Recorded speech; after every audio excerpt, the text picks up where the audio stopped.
I'm just going to be totally honest here. I haven't seen Insidious 3 or 4.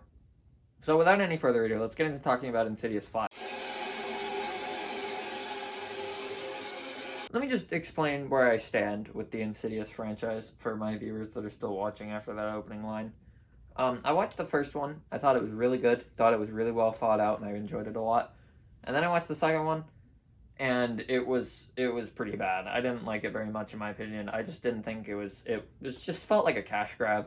So we'll do like 10 minutes of what happened after the fact of the first movie, and then we go into this whole other second movie plot that just doesn't really need to happen. That basically just ends with everybody remaining as they were before the first movie happened. Which is ultimately what drove me away from watching the third and the fourth one, is because I heard there were prequels that took place before the original family was in the mix, and so I just didn't watch them, because if there was one thing I enjoyed about the first two, it was the family. And if the family's not going to be in the third and fourth ones, and I didn't like the second one, why bother? But then, lo and behold, the fifth one came out, and it's about the family from the first two, taking place 9 years after. So I figured I would go watch it, and it was actually a pretty good movie, so I'll just give my thoughts on it. But as is with most movies, the Rotten Tomatoes and most critic websites are very mixed on this movie. So going in, I had like the slightest bit of expectations going into this whole movie. I didn't expect anything, because I thought the first one was good, second one was bad. No idea what 3 was like, no idea what 4 was like, will 5 be alright? And yeah, it was pretty good. It was okay. Maybe this is just me being like bad at remembering things, but it is 9:30 the day after I watched the movie. So I've had about a whole day to let my mind settle. And I remember few things about this movie. This is just one of the movies that you go in, you leave, and it feels like a fever dream. Alright, so I'm editing this video right now. Sometimes I'll come up with things as I'm editing them, since I improv all these scripts that I would like to add, so I'm just going to add it here. This movie is kind of like if you gave ChatGPT the scripts for Monsters University and the first 2 Insidious movies, and then told it to write a script about what, like, a sequel would look like between those 2 movies. I don't really know what this means, but I figured I would just include it in the video. Alright, well, back to the video. With some of the videos that you'll start to see me posting more, you'll realize that I'm a big fan of the horror that lingers with you. It's that always in the back of your mind type of there's something in your house horror that you can't never really shake off. But to be fair, all of the James Wan movies, which I'm considering the entire Conjureverse and the entire Insidious universe, those don't really resonate with me as a viewer, but they're really good for just the occasional "wow, ooh, spooky jump scare," and not much else. But this isn't a review of the entire Insidious franchise. I'll make that one day, maybe. But this is a review on just the 5th movie. Just standalone as a movie, which is where I think a lot of these critics are coming from, is they look at it not in the context of the rest of the franchise. They look at it as its own standard movie. How does it go? So let's talk about it from that light, which is a way I don't see a lot of people talking about. So Insidious 5, for those who don't know, takes place 9 years after the events of Insidious 2, which is the last movie in the Insidious timeline.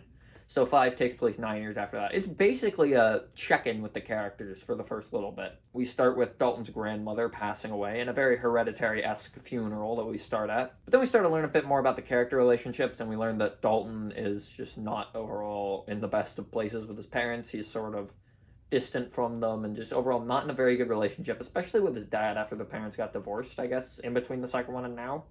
No, I feel like I'm out of frame. Give me a second to just... There we go. Now I should be good. This movie is almost a Dalton standalone movie. Like, if we cut out the whole subplot with the dad, which I'll talk about later, this movie basically is entirely centered around Dalton, since he's in college for most of the movie. He's at an art school, and he's spending most of his time away from his family and being on his own for the first time. So, and conveniently, that's when all this stuff starts to act up. Which is actually one aspect of this movie I really, really liked. I hate to put it in the context of the other Insidious movies, like I said I wouldn't. But it puts into context for the first time that these characters, this family from the first 2, are capable of fighting and are capable of stopping these demons from the further without the help of Elise and the ghost trainers. And I know what you're all thinking. We'll get to talking about the end in a bit. But it was really good to see, especially Dalton, who was really the main victim of the first one, be able to finally stand up against these things and be able to, like, prevent them from happening and show that he's not only a strong character, but he doesn't need to rely on other people in order to be a good character. Same with the dad. I feel like he was never really the main spotlight of a movie, but at least this point he gets like half the spotlight in comparison with Dalton, because he gets a lot of scenes that are uniquely him, and he ends up saving the day with the red door at the end, and it was overall a climax that I was happy with. Although I will say, the climax of this movie, maybe it was just me and I either wasn't paying enough attention or I drank too much of my giant-sized movie cup, but the climax just didn't feel like a climax to me. I don't know what it was. It just didn't feel grand enough for an Insidious movie. Like you in the first one, right? There were a whole chase scene between this guy and the demon, and it was this whole tiptoe through the tulips thing. Which, by the way, I really like that part in the movie. I like it was this whole big grand thing, but with the Insidious one, it was like, oh, Dad, I love you, and he's sitting there holding behind the red door, and then it's just kind of over. Like, it's not really, I don't know, I expected a little bit more, at least in terms of a climax. I expected a bit more, but I'm not saying that what we got was terrible. It's just with the ultimate build-up that this movie had, at least in terms of its jump scares, it was really hard to make that, like, jump to a climax. It was more just kind of faded away. There wasn't much of a climax for me, at least in this movie. Although I will say, even though I wasn't a super huge fan of, like, the last 20 minutes of the movie, the build-up part was really good. I enjoyed some of the jump scares. There was one jump scare. It was the point where Josh was in the MRI machine, and he was, like, sleeping, and all the lights were out, and you see that, like, hand reach down beside his head.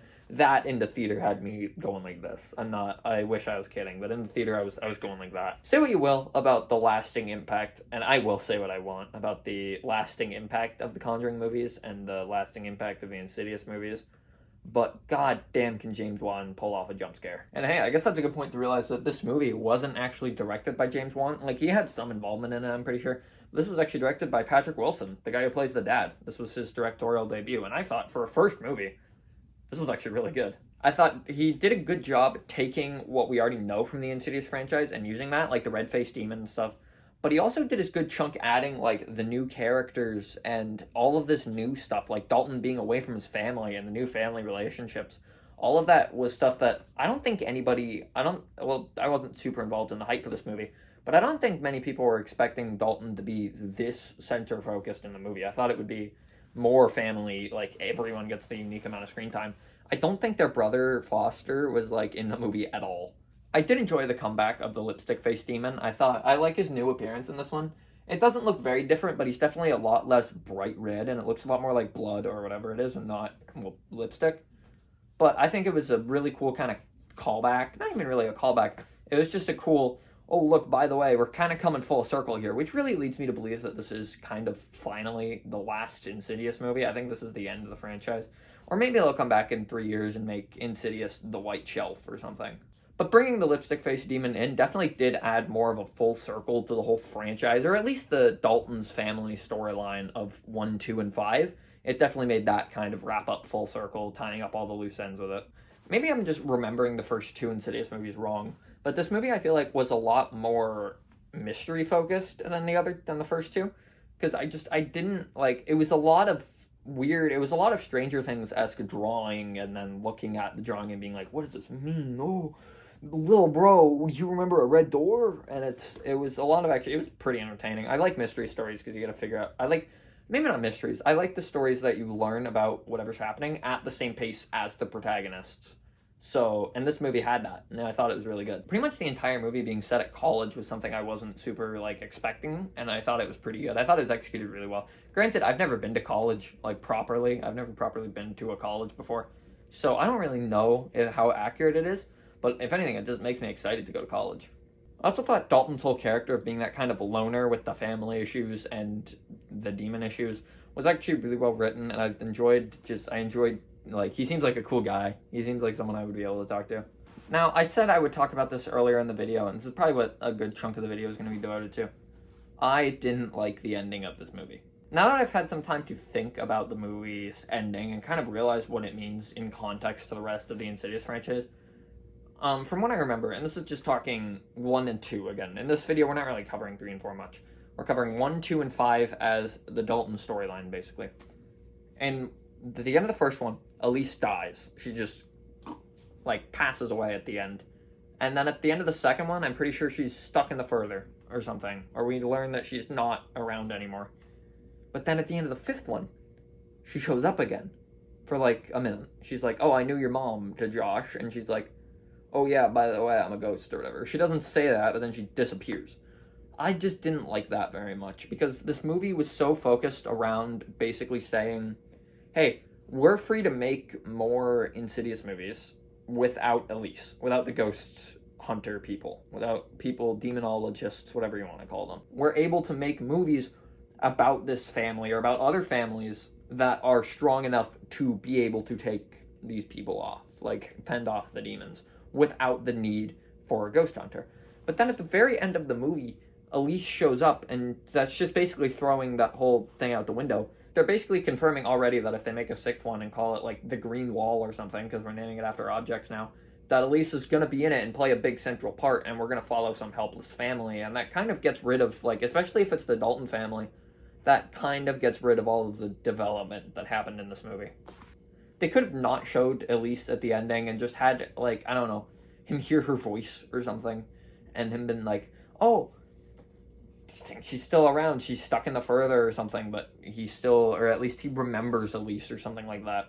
Not full-on seeing her, because seeing her is basically, you're paying the actress to do it more, but you're also kind of confirming that she is still around or can show up as in-universe as some type of ghost or something, which is just something I didn't really like in context with the rest of the movie.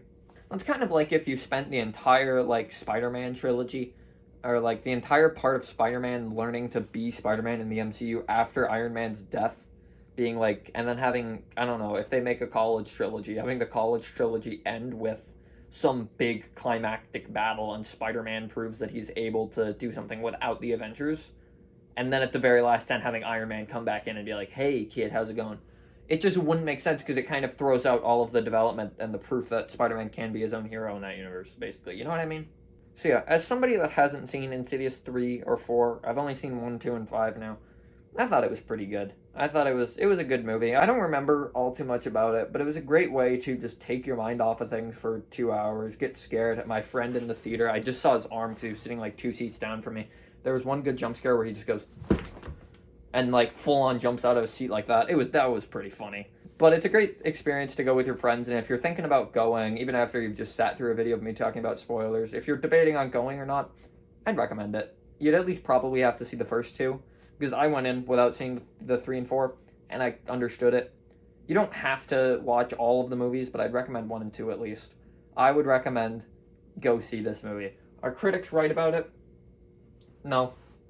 I think audiences are more right on this one, being the 71%. It wasn't great. It wasn't phenomenal. Like, it was a really good movie, but it wasn't perfect. It wasn't phenomenal. I can't see it winning any awards. It'll just be another James Wan horror movie, and we have like The Nun 2 coming out later this year, and probably like 6 movies next year. So it's just another movie, but if you want to go see it, I'd recommend it. Alright, so that kind of brings me to the end of my talking points for this movie. Like the video if you liked it, or subscribe if you really want to help me pass NASA in subscribers so I can buy a planet from them. And I'll come to you guys with a video on The Shining in a little bit. That's my next video I'm working on. I've already got it written and stuff. I just got to record it. So I'll see you guys in a future video. I will see you later.